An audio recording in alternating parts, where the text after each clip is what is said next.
Բարև ձեզ հարգելի հեռուստադիտողներ, Եվրոմեդիայի տաղավարում զրուցելու ենք Ազգային ժողովի Հայաստան խմբակցության պատգամավոր Գեղամ Մանուկյանի հետ։ Շնորհակալ եմ, պարոն Մանուկյան, հրավեր ընդունելու համար։ Պարոն Մանուկյան, ձեզ հետ զրույցը բնականաբար սկսենք քննիչ հանձնաժողովի հետ կապված այս տարաձայնություններից։ Անդրանիկ Քոչարյանը, ով որ ղեկավարում էր այդ ողջ գործընթացը, արդեն տարիներ շարունակ ասում է, որ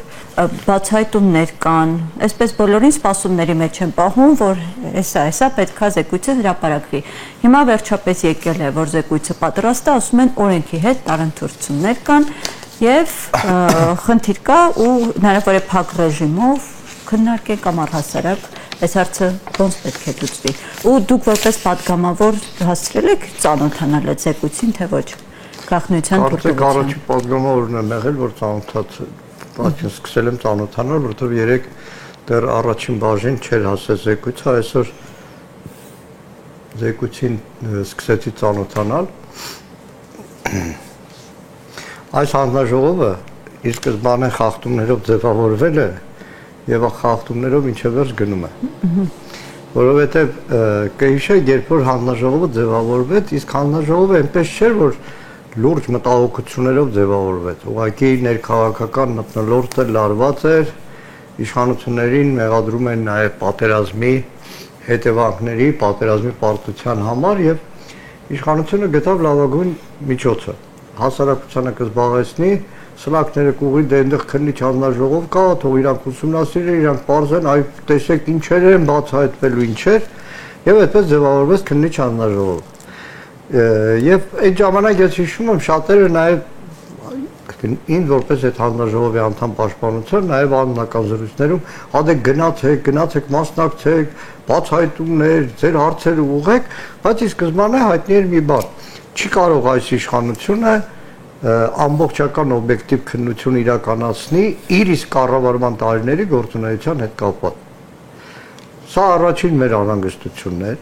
Երկրորդը հասկանալի էր, որ քաղաքական նպատակներով ձևավորված հանձնաժողովի հիմնական նպատակը լինելու է իշխանության մաքրազատումը Նիկոլ Փաշինյանին էր որպես գերագույն գլխավոր հրամանատար գեներալիսիմուս հրեշտակի թևեր հագցնել։ Եվ պատահական չի, որ աշխատակարգում քննիչ հանձնաժողովի, օրինակ Փաշինյանի դեպքում մի ամբողջ շոու սարքեցին, իբր թե բաց մաս, փակ մաս, հարցաքննություն, ու Նիկոլ Փաշինյանը ժամերով ինչ-որ հեքիաթներ էր պատմում։ Եվ վերջապես մենք ունենք անհանգստություն, որ հասարակությանը պետք է իրոք վստահելի եզրակացություն։ Եվ եզրակացություն ոչ թե ռազմական գործողությունների ժամանակ այս կամ այն զորամիավորման, այս կամ այն զինվորականի առանձին գործողությունները քննել ու գնահատել ու գնահատական տալ, այլ պետք էր ամբողջական համապարփակ քննություն։ Իսկ պատերազմը մենակ բանակների եւ զինված ուժերի գործողությունները չեն։ Պատերազմը դիվանագիտություն է, պատերազմը երկրի կառավարման ամբողջ համակարգը պատերազմական ռելսերի բերելը, պատերազմը անվտանգություն է, կարգապահություն է, հանցավորության դեմ պայքար է եւ դրա համար պետք է առանձին քննության նյութ դառնային իրավապահ մարմինների, ռազմական ոստիկանության, ռազմական դատախազության, ոստիկանության գործողությունները։ Դրանք այդ ամբողջի համալիրն էր եւ դրա համար մեր խմբակցությունը հանդես եկավ օրենսդրական նախաձեռնությամբ, որը բնականաբար իշխանության կողմից մերժվեց։ Տեսեք, ես ծանոթացել եմ մոտավորապես 150 էջի։ Եվ այնտեղ ինչ կար։ Ոչ մի բան։ Իրոք ոչ։ Զեկույց ոչ մի բանի մասին։ Ինչպես։ Զեկույց ոչ մի բանի մասին։ Զեկույց ոչ մի բանի մասին, ինչպես զեկույց ոչ մի բանի մասին էր ապրիլյան քննիչ հանձնաժողով, որտեղ էլի ոչ մի բան չկա, որը իդեպ էլի քաղաքական նպատակարարությունով խոսել։ Օրերս շատ եմ այդ ապրիլյանի դեպքը հիշեցնում, որովհետև մեր մոտ հիշողությունը սարսափելի կարճ է եւ մարդիկ մոռանում են, եւ երբ որ չկա այդ հիշողության երկարատև բազան, իշխանության կամ որևէ այլ անձի գործողություն գնահատում են այդ ժամանակի մեջ։ Հիշեցնեմ, ինչի ձևավորվեց 44-օրյա պատերազմի քննիչ հանձնաժողովը։ 19 թվական արդեն բանակի դեմ, անվտանգային համակարգի, Արցախյան ազատամարտի հերոսների դեմ իշխանության լայնածավալ արշավը սկսվել էր եւ Արցախի պաշտպանության բանակի մամուլի քարտուղար այն ժամանակ գնդապետ Սենոր Հասրատյանը մի ստատուս էր գրել, որին հաջորդեց Նիկոլ Փաշինյանի Կհիշեք նա ելույթ ունես, իսա ոչ adekvat վիճակում չշշկռվեք գերագույն գլխավոր հրամանատարը ես եմ եւ այլն, դրան հաջորդեց Արցախի պաշտպանության բանակի հրամանատար, Հարորա պատերազմի ժամանակ նաեւ Արցախի պաշտպանության բանակի հրամանատար, այսօր Բաքվի բանտում իբրև ռազմագերի պահող գեներալ լեյտենանտ Լևոն Մնացականյանի պաշտոնազրկումը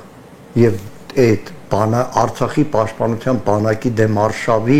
որպես շարունակություն ձևավորվեց Քարորիայի քննիչանդա ժողովը, տեսեք ինչեր են բացահայտելու, որտեղ էլի բացահայտում չկա։ Չեմ կարող բնականաբար ծալքերը բացահայտել։ Լավ, ընդհանուր ինչ կար, որը ոչ բան։ Իրականում ոչի բան։ Իրականում անուններ այնտեղ ինչ որ չէ, ոչ մի անուն։ Այսինքն կան 1-2 անուն, բայց դրանք էլ ոչ որևէ կասկածելի գործողության հետ կապված։ Իրականում ոչ մի բան չկա։ Իրականում ոչ մի բան չկա։ Այսինքն այն ինչ որ ուսումնասիրել է քննիչանձնա ժողովը, այդ ամբողջ ուսումնասիրել է նաև դրանից շատ ավելի շուտ Հայաստանի Հանրապետության զինված ուժերը, պաշտպանության նախարարությունը, գլխավոր շտաբը ուսումնասիրություն ունեն, իրենք եզրակացություններ ունեն, իրենք իրենց ախտաճանաչում ունեն, նաև պատասխանատվությամբ բաշխում է, որտեղ շատ հարցեր ուղղակի դուրս են մնացել այստեղից։ Ես կոնկրետ օրինակները պատահական չի իրավապահ համակարգն եմ ասում։ Բոլորը մի պա Աննա Հակոբյանի պասով սկսեցին խոսել, որ 11000 հոգու վրա հարուցվել է քրեական գործ խուսափելուց, առաջնագծից, ինքնակամ հեռանալու զենքը ինքնակամ թողնելուց եւ այլն։ Դատախազություն հարցում եմ արել այդ ժամանակ մոտավորապես այս թիվն է, մոտ 12000 քանի 100 քրեական գործ տարբեր հոդվածներով։ Բայց նայեք, ահռելի թիվ է։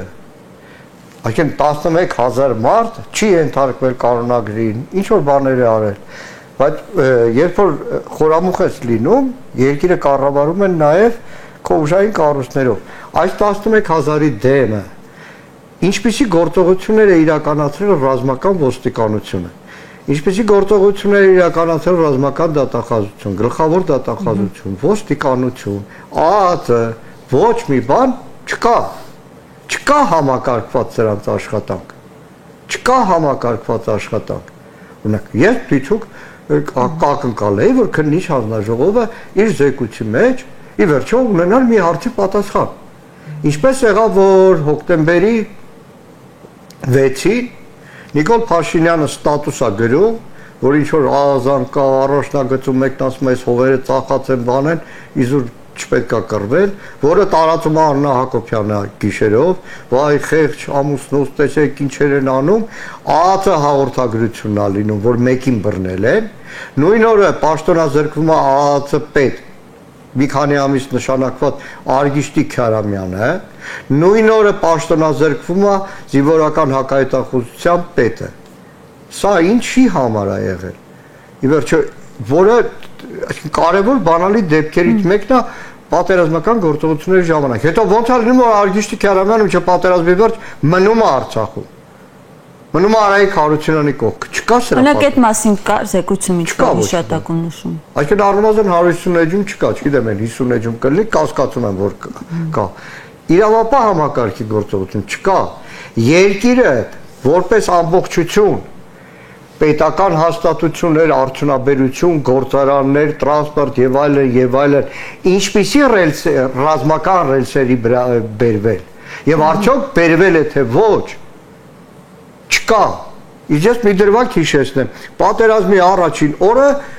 փոխվարչապետ Տիգրան Ավինյան, որը այդ ամբողջ տնտեսական բլոկի պատասխանատուն էր, սպիտակ բոթասները հագած, Անդրանիկ Քոչարյանը Դավիթ Տոնոյանի համար էր ասում, որսորդական շորերը հագած գնացել էր Արցախ։ 3 օր Արցախում ռմբակոծության պատճառով էր հյուրանոցի պատվալում էր։ Այսինքն երկիրը պատերազմի մեջ է, քո կառավարության ղեկավարի տեղակալը ուղղակի նկարվելու համար ընդեղ է գնացել։ Ով էր այստեղ կազմակերպելու, ով էր Պարենի հարցը լուծելու, ով էր Պաշարների հարցը լուծելու, ով էր ռազմական, ոչ ռազմական գործարանների արդյունավետ համագործակցությունը կազմակերպելու։ Ոչ մեկ, չկար, տուրիզմ էր դարել, Չկա թե ինչպիսի դիմագրավում ունեցել նույն ազգային ժողովը երկրի։ Արդյոք adekvat է գործել ազգային ժողովը։ Այդ պատվիրակությունները, որ հանում ուղարկում էին Լեռնային Ղարաբաղ, Արցախի հանրապետություն էին ուղարկում, կամանդիրովաշներ գրում էին ազգային ժողովում։ Այսպես ասեմ, թիթիզ լուսանկարները, որ հրապարակում էին, այդ ժամանակվա բոլոր այդ հրապարակումները հատիկ պահել էին։ Հիշում եմ Ռոմանոս Պետրոսյանի մի հատ նկար կա, ինքը դեմքով չի երևում, բայց երևում է, որ հյուրանոցի ֆոյեում է, բայց բանա, դիպուկահարի զենքի փողն է երևում կողքից կախված։ Ֆոտոսեսիա էր դարձել Արցախը։ Այս ամեն ինչը չկա պատասխան, թե այդ ինչ որոշմամբ, ինչ գրավոր որոշմամբ ազգային ժողովից 5 հոգանոց խումբ է սարքում պատգամավորների, որոնք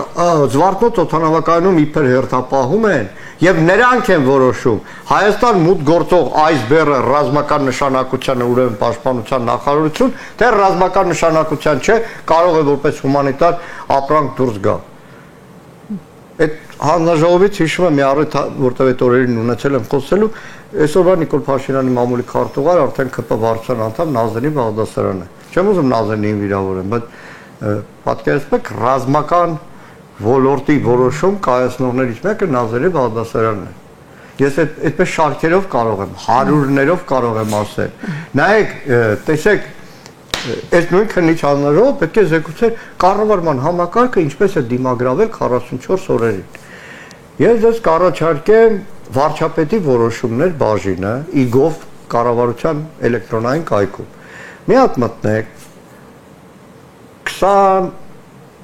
թվականի սեպտեմբերի 27-ից մինչև նոյեմբերի 9-ը կարդաք վարչապետի որոշումները, կարգադրությունները։ Շատ տարօրինակ է։ Մի հատ կա ամսի 28-ին կարծեմ Տիգրան Ավինյանից արձակուրդի ետ կանչելու ու 1-2 հատ Արցախ գործողման, ինչ որ տեսչական մարմնի ղեկավար եւ այլն։ Պատերազմի հետ կապված էլ վարչապետի որոշում չկա։ Պարոն Մանուկյան, բալավ, եթե այդպես աղմկահարույց նոր դեպք չկա, ստացվում է այստեղ արվել շատ կռվախնձորի հարց է, զեկույցը, հրապարակենք թե չհրապարակենք։ Եթե իրենց համար այսպես արտառոց բան չկա, ստացվում է Ալեն Սիմոնյանի եւ Անդրանիկ Քոչարյանի միջև տարածություններ։ Չէ, որովհետեւ հասկանում են, որ նախնպատակին չեն հասել։ Այդ դերասած աղմկահարույց անուններ եւ այլն։ Երկրորդը ես չգիտեմ, Մատյու Մատանովարանքը չմտեմ, չգիտեմ իրանց կուլիսներում ինչա կատարում, իրոք Ալեն Սիմոնյան, Անդրանիկ Քոչարյան հակասությունները այդքան խորն են, եթե իրանք նախանձախնդիր էին օրենքը չխախտելու, նախանձախնդիր պետք է լինեն ի սկզբանե, որ օրենքի խախտումով այդ հանձնաժողովը տևական ժամանակ գործում, իրանք պետք է նախանձախնդիր լինեն, որ օբյեկտիվ քննություն լիներ, այդ դեպքում օրինակ Արցախի պաշտպանության բանակի վերջին 10 ճակատագրական օրերին հրամանատար, բանակի հրամանատարի պաշտպանության նախարար գեներալ լեյտենանտ Միքայել Արզումանյանին ինչի չեն կանչել հարցաքննության անազատության մեջ է բանտում է, բայց հնարավորություն ունեին 3 տարի շարունակ Միքայել Արզումանյանը այդպիսի քաղաքական Նիկոլ Փաշինյանի քինախնդրության արդյունքում գտնվում է դեռ անազատության մեջ Արցախի հանրապետության նախագահ հիմա Բաքվի բանտում գտնվող Արայիկ Հարությունյանն ու շատ հարցեր, բայց կա նաև ուրիշ բան, այս իշխանության վերջին շրջանի այդ շոուն, որ կա այդ խաղաղության շոուն, ադրբեջանցիներին ոչ մի բանով չձանացնել, ոչ մի բանով չզայրացնել, որտեղ ընդդեղից երևի տնային աշխատանքներից մեկը եղել է այլևս ոչ մի ծպտում պատերազմի մասին, ոչ մի ծպտում ձեր զոհերի մասին ու պատահական չի, որ 22 թվականի սեպտեմբեր 13-14-ի ադրբեջանական ագրեսիայի հետևանքով հայրենիքի պաշտպանության համար նահատակված 225 զինծառայողի մասին այս տարի որևէ բառ չխոսեցին։ Պաշտպանության նախարարությունից մինչև երկրի տարբեր իշխանական աթոռների նստածներին։ Դրա համար գրեթե ծպտուն չանացին սեպտեմբեր 27-ին 44 օրյա պատերազմի սկսվելու 5-րդ տարելիցի օրը, որևէ ծպտուն չանացին 23 թվականի սեպտեմբեր 19-20-ի ադրբեջանական ագրեսիայի հետևանքով Արցախի պաշտպանության բանակի հարյուրավոր զոհերի մասին եւ նույն այս տրամաբանության մեջ է տեղավորվում ինչի չուզեցան այս զեկույցը, որտեղ ի վերջո քննարկում էր ծավալվելու, ի վերջո ռազմական գործողությունների մասին խոսվելու էր, այնտեղ շատ էր էլի արծարծվելու, խոսվելու էր ադրբեջանական ագրեսիայի մասին, խոսվելու էր Ադրբեջանի կողմից ֆոսֆորային զենքի կիրառման մասին եւ չի տեղավորվում սա իրանց այդ ջայլամային քաղաքականության մեջ, որ եթե մենք սպասվում է զեկույցին, ինչ ճակատագիր է սպասվում, այսպես պետք է նա արխիվում միայն պատգամավորներ, օրինակ այսօր ձեզանից առաջ իշխանական գնաց արխիվ ու պրծավ ձեզանից առաջ իշխանական պատգամավորներից մեկների ու այս հարցինի պատասխան ասաց, որ այսպես թե այնպես մի ֆորմատ պետք է գտնեն, որպեսզի հանրությանը զեկույցը ներկայացվի։ Եվ մուլտիկների ֆորմա կամ ես կառաջարկեմ ֆորմատը Նիկոլ Փաշինյանը վարեն, այն առավոտները, որ բալուս հայ ժողովուրդը իր հիմարագույնը դրիլն են անում ու երաժշտություն ալուսում, ամեն առավոտ թող մի էջ կարդա։ Մինչև հունիս ամիս քանի օր կա։ Հոկտեմբեր, նոյեմբեր, դեկտեմբեր, հունվար, փետրվար, մարտ, ապրիլ, մայիս 7 անգամ 30 210 օր։ Հա, մոտավորապես ճիշտ ու ճիշտ իր իշխանության ավարտին քննիչական հանձնաժողովի զեկույցը օրը մի էջ որ կարդա կավարտի։ Հրապարակ է։ Վստահ եք, որ 26-ին ավարտն է լինելու իշխանության։ Այն վերջի էջի այնտեղ եզրակացություն էլ չկար, որ ասեմ եզրակացությունով իր մահախոսականը կարդա։ Ինքն էլ ասում են, իրենք էլ ասում են մենք 50 եւ ավել ձայն ենք հավաքելու։ Ասում եք դուք վախենում եք գնանք իրենց հետ բանավեճերի։ Նայեք, չենք վախենում, գնում են, շատ հաճախ մերոն գնում են, բայց իրականում ասեմ ձեզ ավանդաբար բանավեճի գնում ես, երբ որ գիտես որ ինչ որ արժեքային համակարգի, տեսակետների, տեղեկությունների, գաղափարական ինչ որ հարցերով դու ինչ որ մարդու հետ բանավիճում ես։ Բայց ես դժվար եմ պատկերացնում, այսինքն մեկը որ ազգային ժողովի առնվազն հարց ու պատասխանի ժամանակ շատ ակտիվ է ու երբեք ուրիշ մեկի հարց չեմ տվել, մենակ տվել եմ այս վերջի 4 տարիներին մենակ Նիկոլ Փաշինյան։ Լեզվից էլ այնպես չի որ թույլ է։ Բայց շատ դժվար է, անկեղծ, որպես լրագրող եմ ասում, որպես երկար տարիների քաղաքականության մեջ եղած մարդ, գիտեք ինչն է դժվար։ Ամենաահավոր բարդությունը բանավեճի, երբ որ դիվանցինը որևէ սրբություն չունի, երբ որ դիմացինիդ լեզվի տակ ոսկոր չկա, երբ որ դիմացինը ուղղակի կնայի աչքերիդ մեջ 3 րոպե առաջվա ասածը լրիվ դրան հակառակ բան շարունակի պնդել։ Ուղղակի անհնար է մեկ։ Ուղղակի դրա համար է ազգային ժողովում հարց ու պատասխանի պայթում։ Այսինքն բանա, նայում աչքերիդ մեջ սուտ է խոսում եւ առավել եւս։ Շատ դժվար է բանավիճել մեկի հետ, որը այսինքն շատ հանգիստ համոզմունքով կարող է քեզ փորձի համոզել, որ մածունը սև է։ Չմտածելով որ կողքից մեկը կասի հիմար է։ Բգին ի վերջո այդ 3 նախագահների հետ բանավեճը ի՞նչ է Նիկոլ Փաշինյանի։ Ոչ թե Նիկոլ Փաշինյանը կանչում է բանավեճից մեկ էլ բանավեճենք իմ կառավարման տարիներն են լավ թե ձեր կառավարման տարիներն։ Չէ, ասում եք տեսնենք ով հանձնեց Արցախը ու պատճառով էր պատերազմը։ Այսինքն հիմա պատկերացրեք Լևոն Տեր-Պետրոսյան, Սերժ Սարգսյան, Ռոբերտ Քոչարյան լուրջ ելեն գնան մեկի հետ բանավեճին, որը ի սկզբանե բանավեճի նյութ սարքելա, որ Արցախը 91 թվականին հանձնված է։ Այսինքն ինչ նստեն բանավիճը։ Հիմա որ բանավիճեմ ասեմ, լսի, որ Շուշիում տրճիկ էր տալիս, որ կորոնայի ժամանակ բոլորին ստիպում էի դիմակ հագնել, դուք Շուշիում բանկետ էիք անում Արցախի նախագահ Արայիկ Հարությունյանի ընտրության առիթով։ Բայց դի չէիր իմանում, որ դա Արցախը։ Գնայք ասի հա ինչ անենք, ես սպարտում եմ Ադրբեջանի տարածքում։ Դուք լսել եք Հայկ Կոնջորյանին ինչ ասում, ասում է վախենում են գնալ, քանի որ Նիկոլ Փաշինյանը իրենց պատերով է տալու։ Այդ կարող է բան է, բոքսի մրցումը պատերով է տալի։ Հա, Լաչարը պատերով է տալի, Լաչարը սրբություն չունեցող կրկնում եմ, այսինքն այդ բանավեճի ժամանակ ինչը բանավիճ է, որ ինքը ասի, որ Լևոն Տեր-Պետրոսյանի ժամանակվանից արդեն Արցախը Ադրբեջանի կազմում էր ճանաչված եւ Հայաստանը օկուպացիա զորքեր ուղարկում այնտեղ Որ իրան ասեն, լսի, տղուտ ինչ էր անում տանում Բալուջայի հետ բանը Պետնազի զորամաս ավիրեցի հետ զորամասը։ Ամեն օր Ստեփանակերտի ուռենիներու բանում ճաշում էր։ Նայելու ասկերից մեջ հասի, այն ժամանակ անխրք էի։ Ընդունում եմ, այն ժամանակ անխրք էի, հիմա խելացի եմ դառել։ Այսինքն իր կառավարման 7 տարիների բոլոր տարբեր վերիվարումներ ինքը ասում է, երբ մատնացույց ես անում ասում ես, այս ասում ապուշ եմ եղել։ Ամեն անգամ ասում ապուշ եմ եղել։ Այդպես է, չէ՞։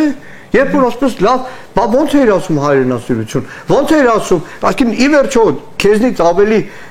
ախր չեն եղել որ որևէ ղեկավար քեզնից առաջ որ այո դաշնակցությունը նշել է Սևրի դաշնակցի տարբեր առիթներով օգոստոսի 10-ը։ Այո, պատմաբանները նշել են, այո, որովհետև դա քաղաքական եւ ազգային հիշողության իրավունքի հարց է։ Բայց չի եղել Հայաստանի նախորդ 3 ղեկավարներից որևէ մեկը, որը Սևրի դաշնակցի հետ կապված պաշտոնական հայտարարություն անի։ Միակը եղել է Նիկոլ Փաշինյանը 20 թվականի օգոստոսի 10-ին։ Հիմա որ ասում ես քո լեզվից ով է քաշել, հիմա հապուշ եմ եղել ժամանակ։ Վերջին կառավարության հետ հարցը պատասխանի Նիկոլ Փաշինյանը ասում է, որ դուք իր համար ամենահարմար ընդդիմությունն եք, գանձ եք, ինչպես նա բնութագրեց, ու ավելին ասում են, երբ որ դուք մի հայտարարություն եք անում, դրանից իրենց վարկանիշը բարձրանում է։ Հիմա ով ում գանձ է, պարոն Մանուկյան։ Այնից սրբություն չունի, որ գանձի արժեք իմանա։ Եվ երկրորդը այդ որ գանձ ենք, բայց այդ հարյուրներով այդ գանձերին հիմարը կարող տանել բանտեր նստածներ, այդ ո՞նց նստեց։ Մեր Սարգսյան Արտուրն է սրա համար գանձ, որ այսօր բանտում է գտնվում։ Մեր Իգոր Սարգսյանն է դաշնակցության երկար տարիների գերագույն մարմնի անդամ։ Արցախյան առաջին 44-օրյա պատերազմի մասնակից, որ այսօր բանտում նստած է։ Բակրատ Սրբազանն է գանձ սրա համար։ Այն բոլոր մեր տասնյակներով տղեկը 18 արդարները ինչպես ընդունված ասել, որ բանտում են։ Արա Ռոստոմյանը մեր դաշնակցական ընկեր զոհվածի ծնող ինքն է գանձ, որ Արա Ռոստոմյանին տարել էր կալանքի, հետո բարեբախտաբար գոնե մի քիչ ամոթ ունեցավ դատավորը փոխեց տնային կալանքի։ Գալեյանն է գանձ սրա համար։ Եկել ով է գան։ Արծիկ Մինասյանն է գան, որ քրեական գործ քաղաքական բաներով հարուցել է քրեական գործ։ Որ առավոտվանից գիշեր հետապնդում են, առավոտվանից գիշեր ամեն վարքյան դուրս ես գալիս, գիտես որ հետևիցդ քայլում են, ման են գալիս, քշում են։ Այդ որ գանձ է, այդ որ ծերից էր մեզ գաղտնա լսում է այդ գանձը լնելու համար, հա։ Հեռախոսս որ մեր տնից քնչական մարմինները գողանում են ծեծու ջարդով, այդ է գանձը լնելը։ Որ մեկին ասեն, որ մեկն ասեն որ գանձ է։ 24 ժամ որ գաղտնա լսում են, այդ գանձը լնելու հետևանքով։ Չէ, նկատի ունի հանրության տրամադրվածություն, ասում է այնքան էլ իզդիսոս կորեն, բայց մեկ են դիմադիրներից այդ բոլորը վախի արդյունք է, որտեղ ինքը հասկանում է իրականում, սպառնալիքը որ մեզնից գալիս է, ու դրա համար է այդ վախը։ Ամբողջ իրավապահ համակարգը բանը գործ թողած, հանցավորությունը թողած, թմրանյութերի տոտալ առուվաճառքը թողած, 1000 մի տեսակ հանցագործություններ թողած ամբողջ իրավապահ համակարգին լարել անդիմության դեմ։ Դա է գանձը։ Պարոն Մանուկյան, Միքայել Սրբազանի դատավարությունները անդրադառնանք հարցազրույցում արված հայտարարության համար փաստորեն 2 տարի ազատազրկում ու սա դիտարկվում է որպես իշխանաձավթման կոչ։ Որքան այ քաղաքական գնահատական է սա մնին այս որոշմանը, ինչ կասեք։ Դեք անգեղ պատասխանեմ, գիտեք, Սրբազանին պարբերաբար այցելում ենք, գրեթե որ չկա, որ մեր պատգամավորները Սրբազանի մոտ չլինեն։ Եվ տարբեր մարդկանց եմ այցելել։ Ահա մեկուսարան, մեր պայքարի ընկերների, հարյուրավոր ընկերների տարբեր անազատության վայրեր։ Իրականում գնացել ենք մարդկայնորեն վատ ես զգում, որ քո ընկերը, քո զինակիցը, քո հայրենակիցը շատ պատահական անգամ ոստիկանության բռնության ենթարկված է անազատության մեջ է։ Բայց Բակրատ Սրբազանին չեն կարող հանդիպել, դրա համար Միքայել Սրբազանի օրինակով եմ ասում, Ես ԱԱԾ մեկուսարանում Երևան քրեակատարողականում երկու մարդ կա, որ ես անցնող 4-5 տարիներին, որ այցելել եմ, գետինն եմ մտնում։ Ուղղակի միայն իրենց եմ, այսինքն Բաքրատ Սրբազանին չեմ կարող տեսնել դրա համար։ Գետինն եմ մտնել, բարբերաբար, երբ որ Միքայել Արզումանյանին եմ այցի գնացել, Արցախի պաշտպանության բանակի հրամանատար։ Ճանկես պատասխան եմ։ Անցած տարվա մայիսի 9-ն էր, առավոտյան ելավ, ոչ աշխատանքային օր էր, բայց իրավունք ունենք, հանգեցի գնացի ԱԱԾ մեկուսարան, Միքայել Արզումանյանը եկավ։ Ասում մի փոքր աչքս կպցրել է, երազում այդ օրվա հետ կապված բաներ տեսել։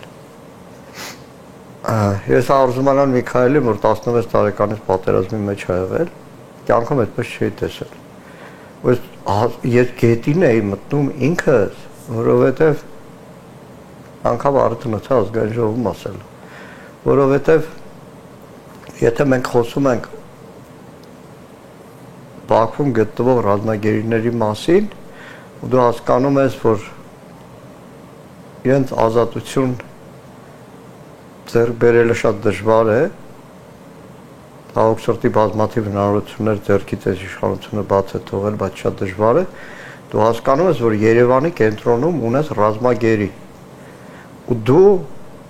որը բանտում է մեկ մարդու կամակորությամբ, եւ դու այսօր հնարավորություն չունես այդ մարդուն ազատ արձակել Երևանի կենտրոնին։ Եվ երկրորդ ես գետին եմ մտնում ամեն անգամ Միքայել Սրբազանին տեսնելուց, որտեղ ես հասկանում եմ, որ ցավոք սրտի դեռ չեմ կարողացել ձեռք բերել այն ուժը, որ Հայաստանի մեծագույն անարդարությունը կարողանամ վերացնել։ Գետին եմ մտնում, որովհետև եթե պերեստրոյկայի ժամանակ, Գորբաչովի ժամանակ իմ սերունդը, իսկ մեզնից շատ ավելի տարիքովները խոսք ու զրույցով 30-ական թվականների ստալինյան ռեպրեսիաներն են լսել, ու մենք զարմանում ենք, թե լավ ոնց էր հնարավոր ստալինյան ռեպրեսիաները եւ ոնց կարար հասարակություն ընդունվեր եւ որտեղից այդքան ծառայող, դանոց գրող, չեկայի աշխատող, իր հարազատին ուրացող, տրոյկայի դատավոր աչքերը փակ գնդակարության որոշում կայացնող, մեկ էլ հիմա գետին ես մտնում, որ որևէ բանով չես տարբերվում հիմա, քո երկիրը որպես այդպիսի, որտեղ Ստալինի հետ կապված կա մի ֆիլմում մի արտահայտություն, ասում են լավ, ասում են այդքան միլիոն մարդու գլուխ ոնց կերակ, Ստալինի անվտանգության նախկին պետին ասում են լսի, ասում են այսքան միլիոն մարդ գլուխ ուտելու համար, այսքան միլիոն մարդ դրանց վրա պետքա նամակ գրածելներ, դանոց, զրպարտագիր գրածելներ։ Հա միշտ հարց են տալիս շատերը, թե ոնց ա եղել 37, այսպես ա եղել։ Երբ որ դատավոր կինը աչքերը առանց թարթելու կարա Միքայել Սրբազանին կալանք տա։ Պարոն Մալքյան, դեպ այսօր շատ մեղադրանքներ, այս հարցը պետք է տամ, ընդդիմության են ուղղում, ասում են, որ միտումնավոր ընդդիմադիրները հոգևորականներին ներքաշեցին քաղաքականության մեջ եւ արդյունքում ստեղծվեց այս իրավիճակը Բագրատ Սրբազանին եւ Միքայել Սրբազանին։ Լսեք, այդ խոսացողները իրանց կարծում են,